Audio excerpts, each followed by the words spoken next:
Bonjour ma sœur, bonjour mon frère, toi qui es branché sur Église MIP TV.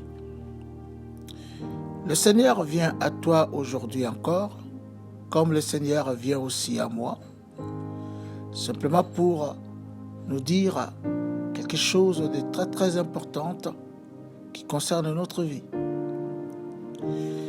Et le message d'aujourd'hui est titré « Personne ne peut me ravir de la main de mon Père ». Autrement dit, personne ne peut me ravir, personne ne peut m'enlever de force, personne ne peut me kidnapper, personne ne peut me voler, m'arracher, me réclamer de la main de mon Père. Eh bien, pour continuer, nous allons remettre ce moment entre les mains de Dieu. Père éternel, je te remets ce moment sur notre Dieu et je te demande que ton esprit nous guide, que ton esprit nous conduise, que ton esprit nous inspire pour ce moment, Seigneur. La bouche est mienne, mais les paroles sont les tiennes. Et je demande à l'Esprit du Dieu vivant de nous ouvrir l'esprit pour mieux discerner cette parole, pour mieux comprendre cette parole, afin de mieux l'appliquer dans notre vie. Père, je te le demande et t'en remercie dans le nom de Jésus. Et je dis Amen. Alors, ce message,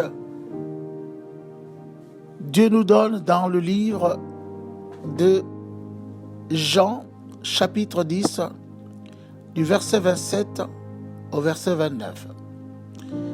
Je vais lire au nom de Jésus. Mes brebis entendent ma voix, je les connais, et elles me suivent. Je leur donne la vie éternelle, et elles ne périront jamais, et personne ne le ravira de ma main. Mon Père, qui me les a donnés, est plus grand que tous, et personne ne peut le ravir de la main de mon Père. Moi et le Père, nous sommes un. Voici le message qui est donné sur ce livre de Jean. Alors, ma sœur, alors, mon frère, nous allons comprendre tous que petit à petit, lentement mais sûrement, jour pour jour, on s'approche de l'enlèvement, du racheté du Christ. Le retrait de ce monde,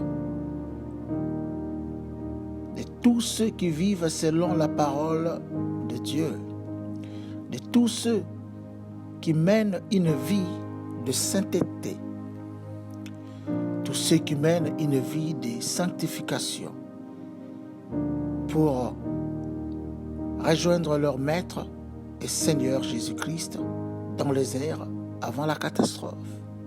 Parce que la catastrophe arrive. La catastrophe sera introduite par celui qu'on appelle l'Antichrist. Les temps sont mauvais, comme déclare la Bible dans le livre d'Éphésiens, chapitre 5, verset 16. C'est pour dire que le monde d'aujourd'hui, le monde autour de nous, va aller de mal en pis. Pour s'améliorer, ce monde va devenir de plus en plus ténébreux, brutal, cruel et sans pitié. Et la vie au quotidien va devenir de plus en plus difficile. Plus difficile et aussi de plus en plus dangereuse. C'est pour dire que rien ne sera facile. Comprends ma sœur, comprends mon frère. Désormais, si l'on croit à la vérité biblique, toi et moi, il nous faut absolument chercher déjà un abri sûr pour nous protéger. Chercher déjà un lieu bien sécurisé. Chercher déjà un lieu où l'on sera en sécurité. Chercher, c'est bon, comme on l'a dit.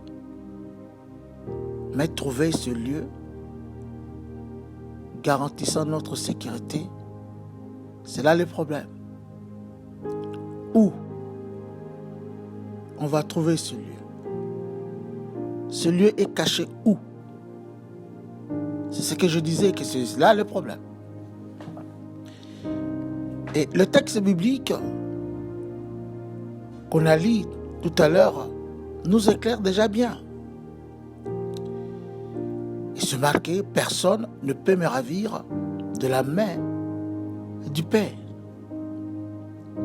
C'est pour dire que la main de notre Père Céleste est la garantie absolue de notre sécurité pendant le temps qui nous reste à vivre sur la terre. Sans cela, il n'y a pas de sécurité. Hors de cela, il n'y en a pas de sécurité. Mais comment y parvenir à cette main? C'est là la question.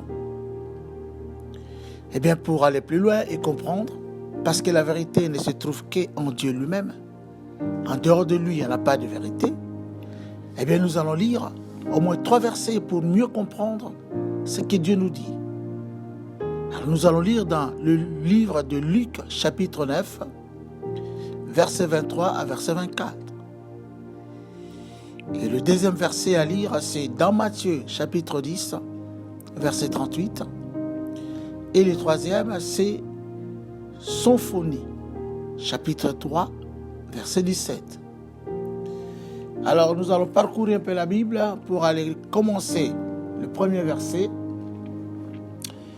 Alors, le premier verset, pour nous donner un peu la réponse par rapport à la question posée, Luc, chapitre 9, du verset 23 au verset 24. Et je vais lire au nom de Jésus. Puis il dit à tous, si quelqu'un veut venir après moi, qu'il renonce à lui-même, qu'il se charge chaque jour de sa croix et qu'il me suive. Car celui qui voudra sauver sa vie la perdra. Mais celui qui la perdra à cause de moi la sauvera. Ça, c'est la première question. La première réponse.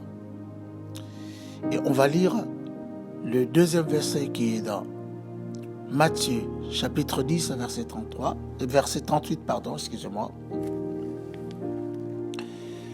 Et je vais lire au nom puissant de Jésus de Nazareth. Il est écrit ceci.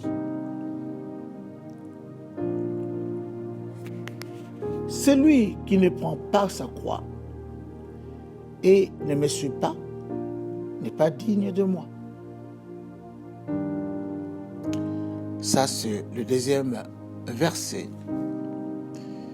Et on trouve la réponse dedans. Et le troisième, c'est dans Symphonie, livre de Symphonie. Je vais chercher dans la Bible. Symphonie. Symphonie, chapitre 3. Symphonie, chapitre 3.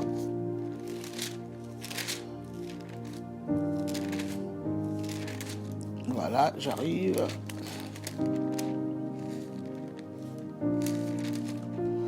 Chapitre 3, verset 17. 3, verset 17, c'est là. Alors, il est écrit ceci.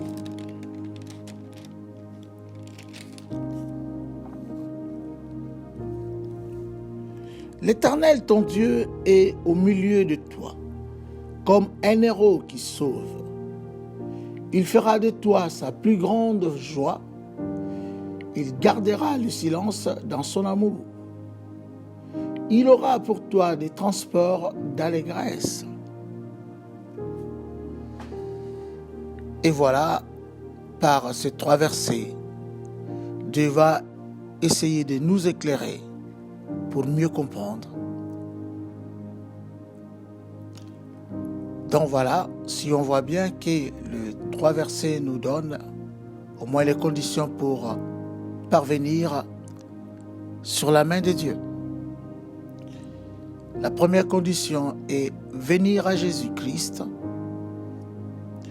en renonçant à soi-même.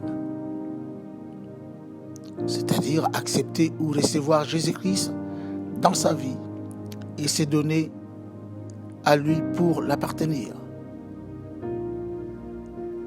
Eh bien, la deuxième condition, c'est se charger chaque jour de sa croix pour suivre Jésus-Christ. Autrement dit, marcher à la mort, parce que la croix, c'est un instrument de mort. On marche à la mort.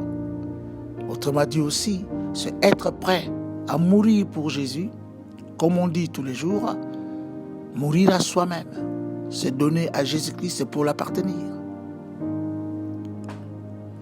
Sur ce, Dieu garantit la sécurité totale, je dis bien totale, sur sa main, par ses promesses.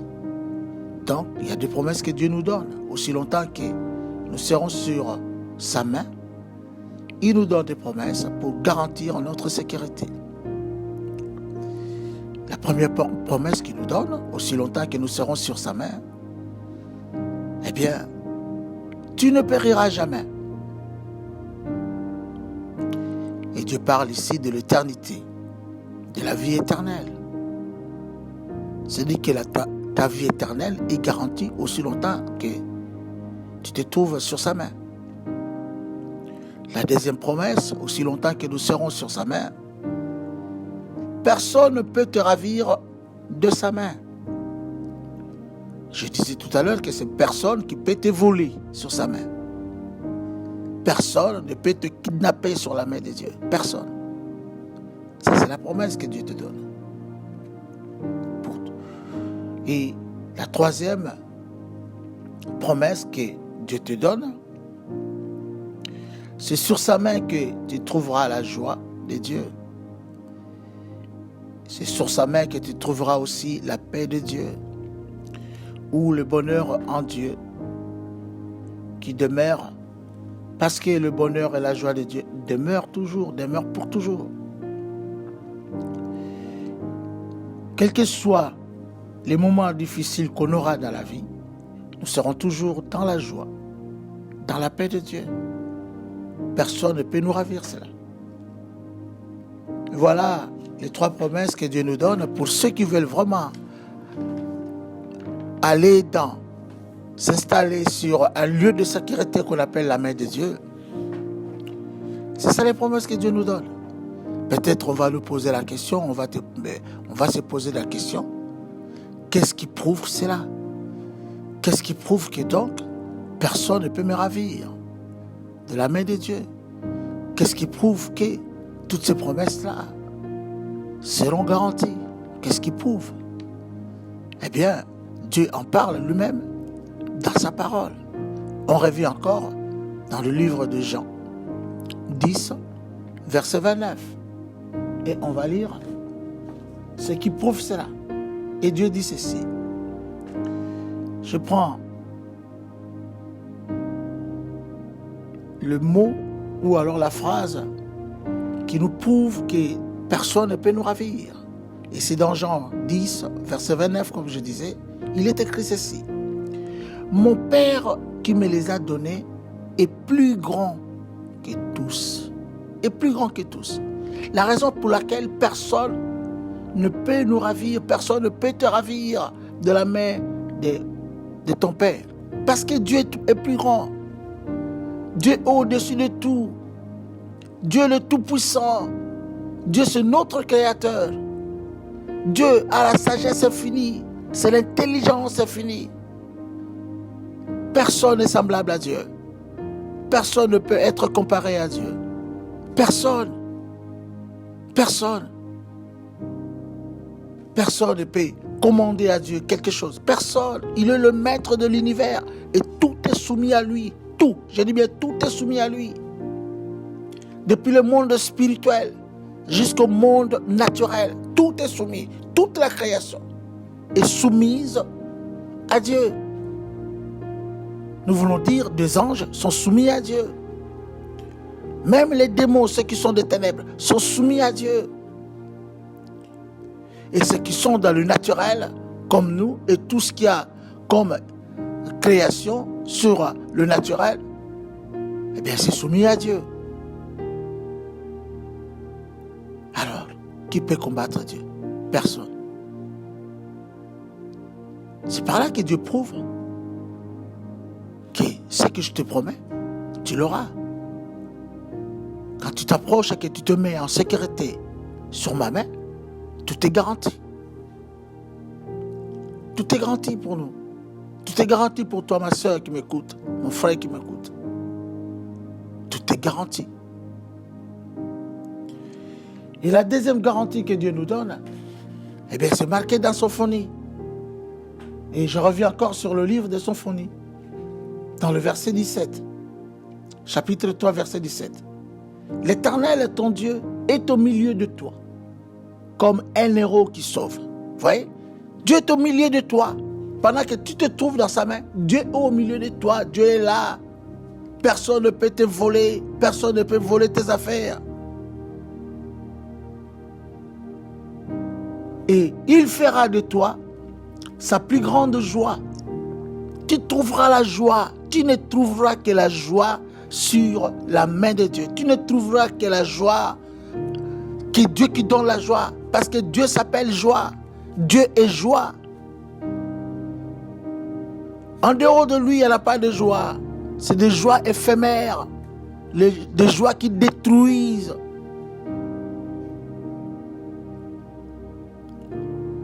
Voilà comment Dieu te garantit. Voilà comment Dieu te prouve.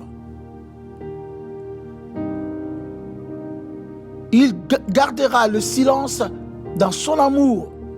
Il aura pour toi des transports d'allégresse. Oui. Tu auras que de la joie. Tu auras que de la joie. Toi qui pleures aujourd'hui, tu auras que de la joie. Toi qui souffres aujourd'hui, tu auras que du bonheur. Tu auras que de la paix. Même s'il y a des soucis, sache bien que la joie de Dieu va demeurer. La paix de Dieu va demeurer. Et en conclusion pour aujourd'hui, Dieu ton Père te dit, personne ne peut te ravir de sa main. Personne ne peut te ravir. Parce que ceux qui cherchent à te ravir, ils vont faire quoi de toi? Simplement, c'est pour te retenir captif ou prisonnier dans le monde des ténèbres. C'est pour vider en toi la joie de Dieu et la paix de Dieu. Ou encore le bonheur de Dieu qui remplisse ton cœur. Et Dieu te dit, personne ne peut te ravir. Personne ne peut te ravir pour faire de toi un captif. Personne ne peut te ravir pour vider ta joie, la joie que Dieu nous a donnée. Personne.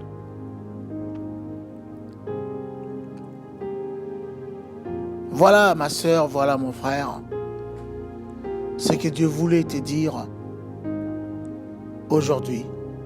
Dieu voulait absolument que tu arrives à savoir cela. Parce que tout cela concerne ta sécurité, concerne ma sécurité dans ce monde souillé. Et je crois que il me reste à te dire seulement, laisse que ta joie, laisse que la paix, laisse que la justice de Dieu soit ton partage. Et que soit notre partage à nous tous. Sois béni. Que nous soyons bénis. Amen. Alors, moi je crois pour aujourd'hui, la seule chose, je ne sais pas, toi qui se trouves, je ne sais pas où, dans quelle situation tu te trouves, pour ce qui concerne la prière aujourd'hui. Je vais te donner quelque chose à faire. Fais cela pour que tu arrives à vivre l'expérience personnelle. Quel que soit que tu te trouves dans un lieu d'hôpital, que tu n'as pas de sécurité, peu importe que toi tu te trouves dans un lieu quelconque, dans une prison, ou je ne sais pas où, tu vas faire ceci pour ta prière.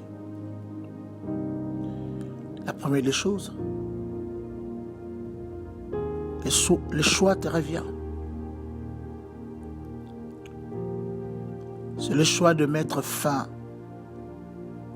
à ton ancienne vie, la vie où tu étais sans Christ. C'est à toi de décider de dire à Jésus, à compter d'aujourd'hui, Jésus, je te donne ma parole. Je ne veux plus continuer dans la même vie. Je veux changer ma vie. Et c'est toi qui dois conduire ma vie.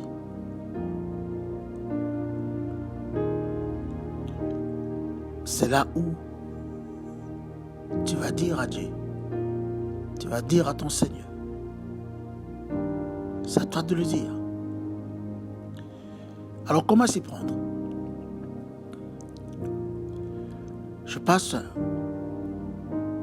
Je pense que le mieux de là où tu te trouves maintenant, tu te mets à genoux. Tu te mets vraiment à genoux, avec un cœur sincère. Mets-toi à genoux. Pendant que je dis, mets-toi à genoux. Et puis, toi, tu sais que vraiment tu as besoin de Dieu. Tu le sais. Que tu as vraiment besoin de Dieu. Et tu vas pleurer devant Dieu sur ton triste sort. Implorer sa compassion. Implorer sa miséricorde. Il faut que cela vienne du cœur. Parce que tu le veux vraiment. Parce que tu le veux. Et pendant que tu vas le faire, tu seras à un certain moment toi-même parce que tu pleures et tu pleures pour ton sort, tu pleures pour ta situation. Le Seigneur te mettra des mots pour toi, dans ton cœur. Et à ce moment, Dieu lui-même va pouvoir te visiter, va pouvoir se révéler à toi, va pouvoir envahir ton être, voir même l'endroit où toi tu te trouves, de sa présence. Dieu va pouvoir te parler lui-même à ton cœur. Et Dieu va relever ton âme abattue. C'est ce que je te demande de faire, mon frère. C'est ce que je demande de faire, mon pasteur. Peu importe où tu te trouves, je ne sais pas, au lieu de l'hôpital. Peu importe que tu te trouves en prison. Peu importe que tu te trouves, je ne sais pas où tu trouves que vraiment, je suis vraiment en danger. Tu te dis oui, je suis vraiment en danger. Fais-le. Mais avant de le faire, tu confesses avec moi pour recevoir Jésus. Tu me suis dans cette prière. Père éternel, Dieu tout-puissant, Dieu d'Abraham, d'Isaac et d'Israël. Aujourd'hui, je viens à toi. Il est vrai, je ne te connais pas. Mais aujourd'hui, j'ai entendu parler de ce que ton serviteur dit de ta part. Et cela m'a touché. Je voulais te dire une chose. J'ai essayé de chercher ma propre sécurité. Mais je n'arrive pas. Mais je comprends aujourd'hui que c'est toi ma sécurité. Ainsi aujourd'hui, de tout mon cœur, avec mon cœur sincère, j'accepte Jésus comme mon Seigneur, mon Sauveur et mon Maître. J'ouvre mon cœur à Jésus-Christ, Jésus de Nazareth, ton Fils bien-aimé. C'est lui qui est né d'une vierge et qui est venu en chair. Jésus, par son amour, qui a pris tout de moi, qui a porté sur lui tout ce qui est à moi comme ténèbres, tout ce qui est à moi comme peur, tout ce qui est à moi comme péché. Jésus-Christ, Jésus de Nazareth, toutes les condamnations, Jésus-Christ a décidé de les porter sur lui, en devenant lui-même condamnation à ma place, péché à ma place, en devenant lui-même ténèbres à ma place. Et Jésus de lui-même, par lui-même, il s'est donné comme un sacrifice à la croix. Et Jésus a pris encore ma place pour mourir sur la croix, alors que c'était ma mort à moi sur cette croix. Je te bénis, Jésus. Je te dis merci, Jésus, parce que tu as voulu tout prendre pour moi afin de me libérer. Et par ta mort, tu as tout échangé. Ma peur en joie, mes tristesses en joie. Tu as changé ma peur en foi. Parce que je te crois maintenant. Je ne veux plus maintenant avoir peur. Tu as changé les ténèbres qui étaient à moi en lumière. Tu as changé les malédictions qui étaient à moi par la bénédiction. Et je te dis merci. Voilà pourquoi, Jésus, je te dis, sois mon Seigneur, sois mon Maître. Et je te reçois aussi comme mon Sauveur. Je te demande, domine sur moi, règne sur moi. Jésus de Nazareth, aujourd'hui même, je te donne ma vie comme un sacrifice vivant. Prends ma vie. Fais de moi tout ce que toi tu as voulu. Réalise ton plan. Désormais, je t'appartiens. Que tout soit pour ta gloire. Ainsi, je prie aujourd'hui. À ton nom, Jésus. Amen.